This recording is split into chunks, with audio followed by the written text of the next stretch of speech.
Hi, Brian. Hey, Akshara. Can you hear How me? are you? Yeah, I can hear you. Cool. It's Let good me to just see make you.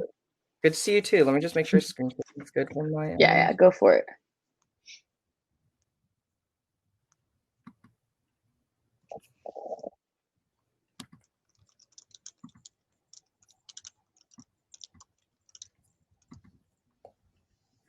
Have you guys been hopping in and out of every session before they start? Yeah. We have like the with the schedule today, it's very just like back to back to back to back. So, but it's been cool, lots of cool sessions. Michelle and I were just at like a panel of Duke alumni who have like founded their own companies or in VC. So it's pretty cool. Awesome. Yeah. Also, I'm probably just going to stop sharing video and audio in a little bit Oh, good. once I You hit through. can go help out wherever else. I think I'm okay from here on Okay, out. perfect. Just wanted to check in, but yeah, see you. See ya.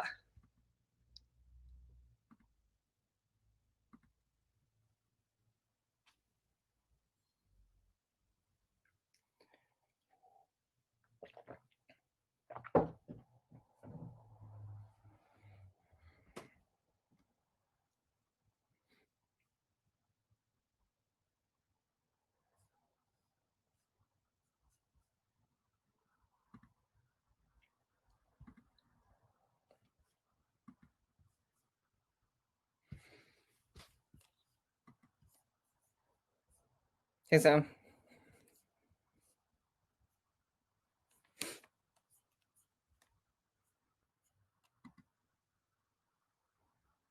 Good. I'm probably gonna give everyone a couple more minutes.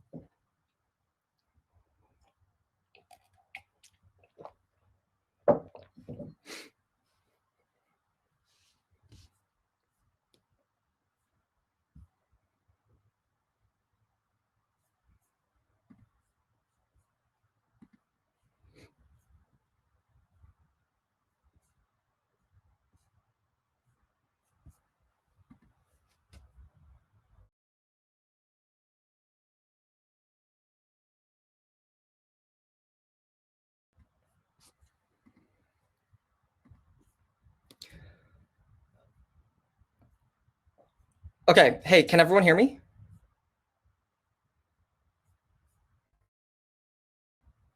Sweet. Thank you for the response, Christopher. Cool. So I'm just going to get started here. And if other people come in a little bit later, that's going to be totally fine.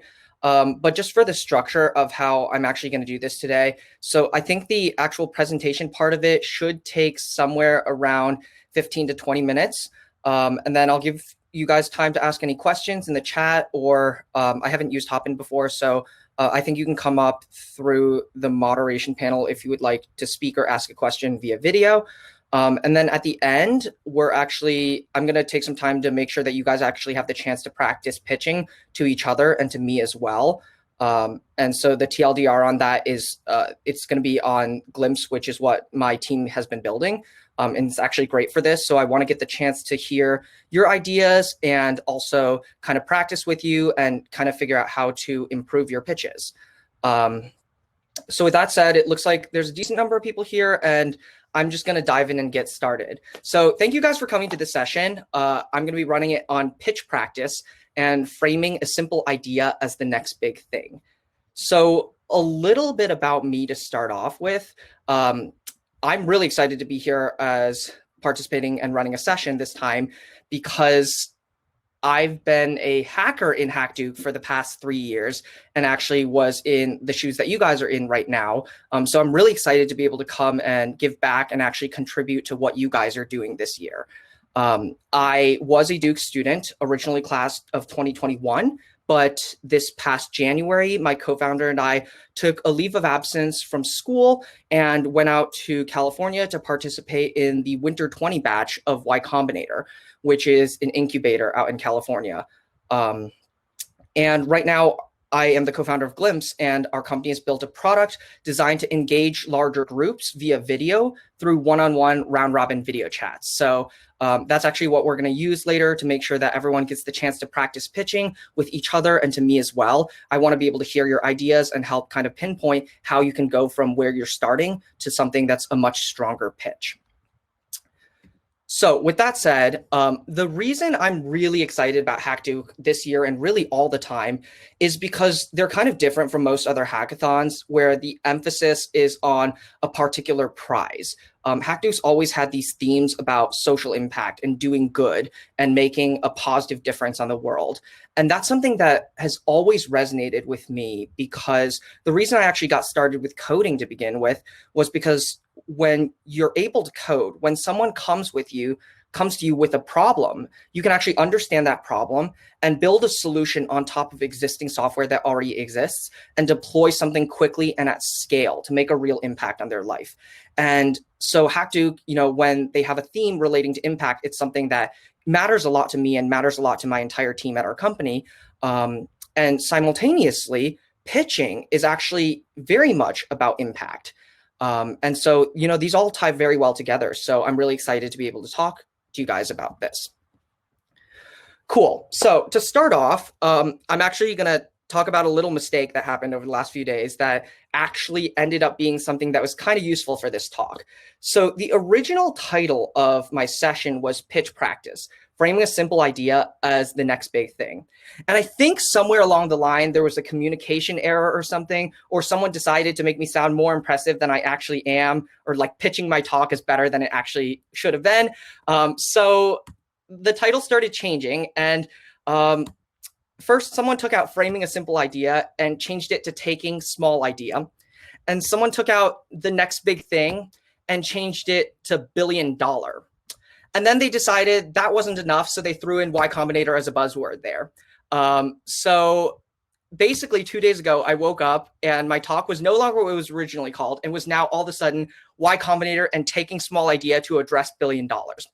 And I was just like, oh my gosh, I'm not qualified to do this. I have not built $1 billion business, so I can't help with that. But what I can do is provide information about Y Combinator, as well as tips on how you guys can improve your pitch. So I had them go back and change it. And so the title is now different than it was. Thanks, Michelle. The title is now different than it was, I think, a day ago. But this actually was a great example because it leads into a lot of what I was talking about and I wanted to be talking about for today in terms of how to improve your pitch. And the core three things that I want to go over are know your audience, starting with, and tell a story. And so for starters, let's kind of see where the title of my session changed and how it became more of a stronger pitch. The first thing they did was they knew the audience, which was you guys, whether you're hackers or your students or your people interested in products. They threw in the buzzwords of Y Combinator and $1 billion and probably managed to hook you somewhat. The second part is starting with, and really, everything I'm going to be talking about is, how do you start small and turn it into something bigger? And the third part is telling a story. And basically with the title, they kind of told you guys that you're going to come in and figure out how to go from a small idea to $1 billion company, which is a little bit of an exaggeration, but from the pitch perspective, it's not incorrect. Cool. So to start off, I'm going to talk about knowing your audience. And this is actually really, really important, not just when you're pitching, but also in any kind of public speaking engagement. So if you're a professor talking to your students, if you're giving a speech in front of a group of people, really anything, it's important to know who you're talking to. And this is especially true of pitching. And typically what I say when you're pitching is there's a couple of questions that you always want to make sure you're starting off with. So who are you talking to? Is it a venture capitalist? Is it a hackathon judge at HackDuke? Is it Y Combinator? Is it an angel investor? Every single time you talk to a different person, they're going to have different priorities. And you need to make sure that you're able to understand who you're talking to and how you adjust what you're pitching to fit what they're expecting to see. The second thing that really matters is, do they have domain expertise? And this is going to be really important for any of you who are thinking about doing projects or companies that end up being a little bit more technical. So a great example is if someone is building a biomedical engineering product and they're pitching to someone who doesn't have a science or medical or engineering background, you're probably going to have to end up dumbing things down a bit, slowing down a little bit, making sure you explain everything in full so that they understand and follow you. But if you do the same thing to a venture capitalist who has spent their entire life in biomedical engineering, they're going to think, you don't know what you're talking about. You're kind of undervaluing their intelligence. You're wasting their time. And so knowing how much the person you're pitching to knows ends up being pretty important, and not something you can always control, but it's good to have some kind of grip. And then the last thing is, what is their mission? What is their goal in talking to you? What is their goal as an organization, as a company? Is it about making impact? Is it about capital gains and returns? Is it about helping someone in a particular space? Is it about supporting young entrepreneurs? Every single one of these is going to be different, and you can frame your pitch to kind of what their mission ends up being.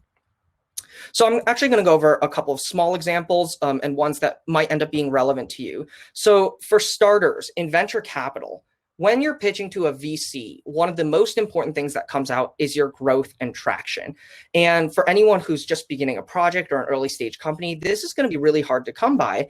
And it actually makes sense because what typically happens with venture capital is they come in during the stage when you're close to or at product market fit. So there's a massive demand for your product. You're going to make minor changes in product improvement, but that there's something there very strongly in what you've built. And the VC will come in, provide you with capital, allow you to hire more people, improve your marketing team, your sales team, and grow at a much faster pace. And so VCs typically come into the stage when they see that you have growth and traction. And the other thing that's really important is market size. And this, again, ties back a little bit to how VCs work. So with venture capital firms, typically, they're investing in 10 companies with the hope that one of them becomes a billion-dollar unicorn. And so if your market size isn't big enough and you don't address the size of your market in your pitch, it might be something that they kind of just glance over. And that's not to say a small market size has any less impact, but it's just that VCs are typically looking for some kind of return on their investment. And so market size ends up being something really important to them. HackDuke, another great example and hyper relevant to you guys today. When you're presenting to the HackDuke judges, one of the things that's going to matter is making sure that you clarify that you have an important problem that you're solving, that there's a real need for the product that you're building. And, the theme is make impact. So the product impact that you end up having ends up being so critical to what you're building for HackDuke. So making sure that when you do pitch to judges for HackDuke, that you're stressing these kinds of points when you're talking to them. And then Y Combinator really comes in at the early stages of a company's life cycle. So it really matters that you have a strong team, because a lot of the times what a company builds coming into Y Combinator doesn't end up being what they're building even a month into the period of YC. And that ended up being true for our team as well as for probably like a good third of companies that are in Y Combinator. And then another critical point is making sure that you have unique insights so that you're the right person and the right team to be building something. And since Y Combinator was in the title for a period of time, and I'm sure a lot of you guys are interested in it, I did want to spend some time and talk about what pitching to Y Combinator looks like to make sure that you guys have the tools to really think about that. The first thing that happens on the application is that they ask you to describe your company in 50 characters or less, basically saying, like, what are you going to be doing? And 50 characters or less is a very small number of characters, you might think. But the reality is that most products that aren't hyper technically complicated can be described or can convey some kind of hook to make sure investors are looking at what you're saying in under 50 characters. So let me give an example of an easier way to frame a long idea. Let's say someone wants to build a ride sharing service designated specifically for the elderly. So they're doing, custom vans that have safety features, that have like fibrillators and can handle wheelchairs. And that's like a long statement to make, saying like, we are making a dedicated service that provides vans to help transport the elderly, where you could have shrunk it down, compared it to something that they typically understand, and make them still get the point across. So, Uber for the elderly, right? Like that conveys the point that you're doing ride sharing, you're helping with transportation, and it's dedicated to the elderly. So you have some kind of customization to make sure that it's good for them. And all you need is a small hook like that to get someone's attention, not necessarily multiple sentences or 2 minutes explaining your product so that someone's lost and doesn't know what you're building by the time you describe it. So start with something that is simple and can hook their attention and gives them a basic way to understand what you're building. Uh, the next thing that's really important is, how do you know that people need what you're making? This comes down to the problem statement, right? Like, what is the problem that you're solving? And is it a big enough problem for people? And there's going to be different ways that you can end up kind of determining if there's a problem. It can be because they're using different alternatives to do something that are just completely not great, and they're doing it because they have no other choice. It could be because you're seeing on online forums that everyone's complaining about something. Or it could even be that you face this problem every single day in your life, and so you have a good understanding of the needs of people like you. And that ends up being a really great reason to be tackling a problem. Also, making sure you're stressing what's new about what you're making. Typically, with most problems, someone has already done something to solve it. And it might not be a great solution, but it might cut it. You need to focus on, what is the innovation? What is the differentiation that I and my team bring here that no one else really has? And then the last thing that is important is, this ties back to the unique insights of what you understand about your business that other companies in that space just don't understand. And so I think a great example of this is, let's say someone's building a marketing firm for Gen Z, right? Then the best people to build it would probably be you guys, and not someone who's in their 30s and 40s and doesn't understand TikTok or Instagram stories, right? Like, you bring a unique insight about what viral marketing looks like in this space. You bring a unique insight in terms of what people are looking for and what people will respond to. And so that unique insight is especially important for a lot of things that you end up building. Cool. So that was kind of the first point of know your audience. And the second point is starting with. And that's kind of exactly what it sounds like. It's just like, where do you start? And the reason I kind of stress this is for a couple of reasons. First is, you just can't do everything at once. And I think very few people have a good understanding of that like you guys do. You're here participating in a hackathon, and in a limited number of hours, you're supposed to output some kind of product that people are going to judge. And you probably have like this great vision of all these things that you're going to accomplish, or all the changes that you're going to make that totally revolutionize something. But the reality is that you just can't accomplish all of that in a short time frame. And so that's just going to be something you have to live with. You have to start somewhere. You have to start small. If you build this massive thing where absolutely nothing's working, it might not be as valuable to someone as this small thing where everything is working well. And when you kind of think about this, if you had already finished everything you wanted to do, you really wouldn't have the need to pitch, right? Like, you typically pitch to people because you're trying to grow your business or get capital or win some kind of award or get recognition. If everything were done, you just wouldn't need to pitch. So what does it look like to start small and turn big? There's a couple of great examples that I kind of want to go through. And it's the idea of, where you start is just a launching point and you expand into other things. And this can come true during your pitch as well. So let's talk about a couple of good examples. First is Discord. They started off focusing exclusively on gamers. And then the pandemic hit, and they realized there were all these online fandoms that didn't really have a good way of communicating. And there were no really great forums necessarily for these fandoms, or for one-on-ones, or for people to actually talk to each other. So they expanded into that area. And more broadly, if you think about the product that they're building, it's about communities. DraftKings is another great example. They started with sports betting, and then online casinos were recently legalized in some states. So they realized, we have a dedicated, loyal base of people who trust us to handle this.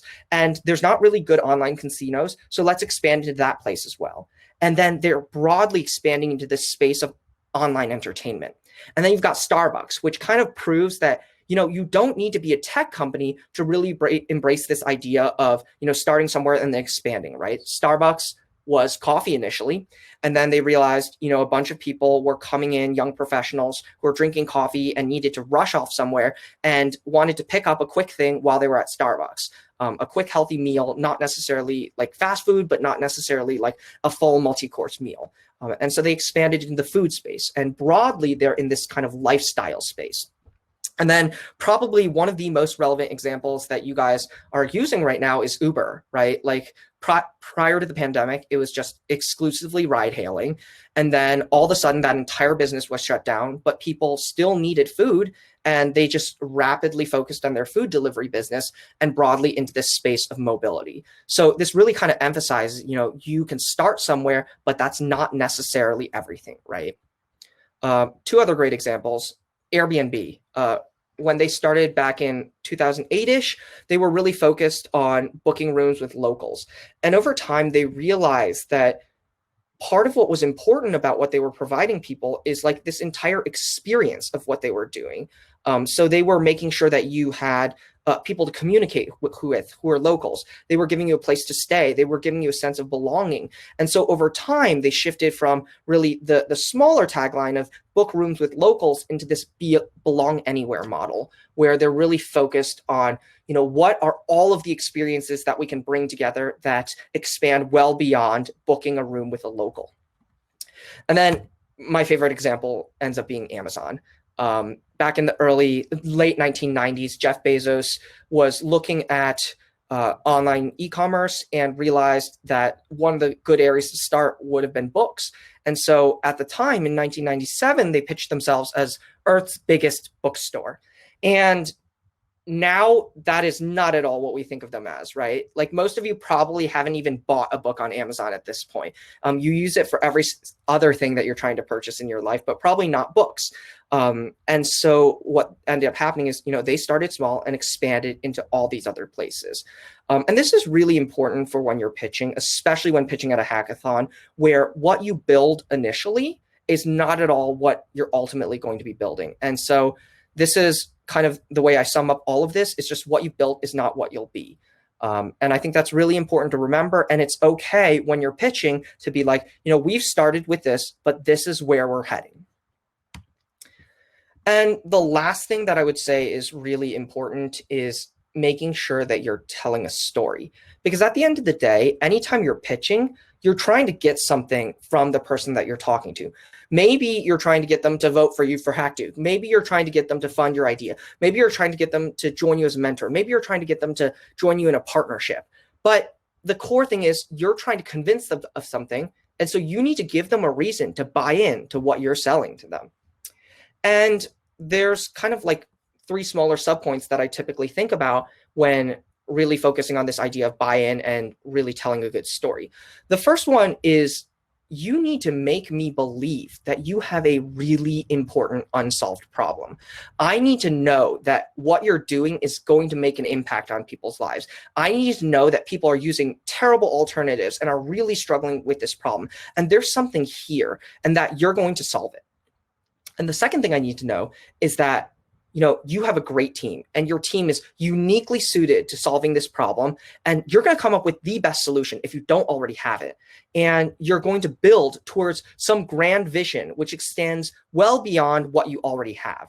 And this goes back to the starting with, right? There's some point where you're launching, but it's going to become something much bigger. And the last thing that's possibly the hardest to do, but arguably the most important, is a few years down the line, this is what the world is going to look like as a result of what you've done. Paint me a picture of how communication is going to be different, of how healthcare is going to be different, of how, we interact with people in our daily lives is going to be different. Make sure that you have some kind of image of what the future is going to look like, and let me know that if I miss out on the chance to participate in what you're doing, I'm going to regret it, because you're going to fundamentally change everything. And there's really multiple ways of doing this, but the core idea is just, what is this world going to look like as a result of all the changes that you're going to make? And I think, this all really ties back into impact and the HackDuke this year, right? Pitching is all about impact. That you're going to make an impact on a big problem. You want to convince me that your product is the right one to make an impact. You want to convince me that if I join you in what you're doing, that I'm going to be part of the impact that you make. And so kind of in the spirit of HackDuke, really pitching is about impact. And more importantly, like you guys really excited to see what you're building and excited to see you guys go out and make impact. So that kind of sums up what I was going to talk about today. And I wanted to give the opportunity for you guys to ask any questions that you might have relating to what I'm talking about. And afterwards, I have a glimpse room set up where there will be an opportunity for you guys to pitch one-on-one to each other or to me. Really looking forward to hearing some of what you guys are building. So if anyone has any questions, you can either message it into the chat or we can, I'm not sure how the moderation panel works exactly.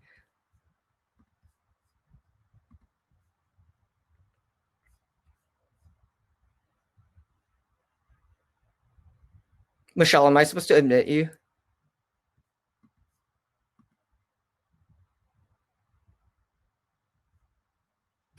Hey, Right. Yeah, so basically, if you want to also come on and ask a question through video, you can just request to share video and audio like I just did, and he will be able to admit.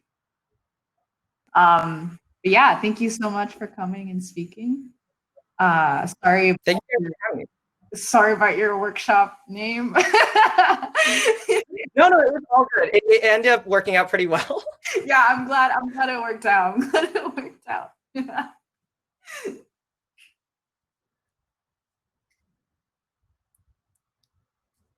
Okay, cool. I feel like at the moment it looks like people don't have questions. So what I'm gonna do is the next slide has a link, and I'm gonna copy and paste this link on as well. But basically, you guys can click on this link on your laptops, and it's going to be round robin pitching. So you guys will have the chance to talk to each other as well as talk to me, and kind of pitch what you're doing, get feedback from other people, and try to apply some of the things that we were talking about here today. So I'm going to send that in and stay on the chat, but I'll mute my video. So if you guys want to hop in, I will be there in a second as well to hear what you guys are working on and hopefully help you improve your pitches. Thank you so much. I want to say that you might get better success maybe doing this tomorrow just because we just started today and I don't know how many people have completely well-formed ideas as of now, but totally up to you. No problem. So actually, what I'll say to people is, the other thing that I absolutely love doing is helping people ideate. So if there's a particular problem space that you're thinking about and you don't know how to approach a solution there, like feel free to hop on this as well. And I'll just chat with you guys, like really looking forward to talking to you, whatever stage of the process you're in. Cool. All right. Okay, so I'm going to mute my video. If anyone has any questions, you can still send them in the chat. And then I'll just be in the glimpse room waiting to talk to you guys. Cool. See you soon.